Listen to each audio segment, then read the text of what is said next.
অষ্টম শ্রেণীর দ্বিতীয় পার্বিক পরীক্ষার এবার হবে 50 মার্কসে। তার ইতিহাসের সাজেশন দেওয়া হলো। দেখো 2 মার্কসের জন্য কোন প্রশ্নগুলো লেখা হয়েছে। অর্থনীতির আধুনিকীকরণ বলতে কী বোঝো?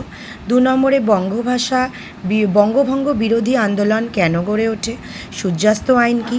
ভারতের রেলপথ নির্মাণে লর্ড ডালহৌসির ভূমিকা। লর্ড কার্জনে বাংলা ভাগের উদ্দেশ্য কী ছিল? অবশিল্পায়ন কী? হিউম ডাফরিন ষড়যন্ত্র তত্ত্ব কী? সম্পদের বহির্গমন কী? দামিনী কোহ বলতে কী বোঝো? সভা সমিতির যুগ কাকে বলে?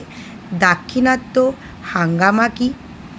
ব্রিটিশ সমাজে কাদের মধ্যবিত্ত ভদ্রলোক বলা হয়? 1907 খ্রিস্টাব্দে কংগ্রেসের সুরাট অধিবেশনের গুরুত্ব। বিংশ শতকের প্রথম দিকে বাংলায় গুপ্ত সমিতি কেন গড়ে ওঠে? স্বদেশী ও বয়কট কী? আর বঙ্গভঙ্গ প্রকাশিকা সভার নামকরণ কেন হয়? নেক্সট দেখো 3 মার্কসের জন্য তোমরা যেগুলো পড়বে, পণ্ডিতা রামাবাইয়ের অবদান নারী শিক্ষার প্রসারে। সতীদাহ প্রথা নিবারণে রাজা রামমোহনের ভূমিকা।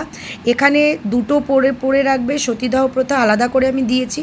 5 নম্বরের জন্য রাজা রামমোহন রায় এবং বিদ্যাসাগর গুরুত্বপূর্ণ। সেক্ষেত্রে তোমরা সমাজ সংস্কারের ক্ষেত্রে রাজা রামমোহন রায়ের ভূমিকা, এই প্রশ্নটা রেডি রাখবে। স্যার সৈয়দ আহমেদের সংস্কারগুলি লেখো। সাঁওতাল বিদ্রোহের গুরুত্ব ও ইলবার্ট বিল বিতর্ক কী? চিরস্থায়ী বন্দোবস্তের কুফল কী? নব্যবঙ্গ আন্দোলন কেন ব্যর্থ হয়? নারী শিক্ষার প্রসারে বিদ্যাসাগরের অবদান। এখানে আমি 2 মার্কস আর 3 মার্কসের মতন দিয়েছি। 5 মার্কসের সাজেশন নেক্সট ডে দেওয়া হবে।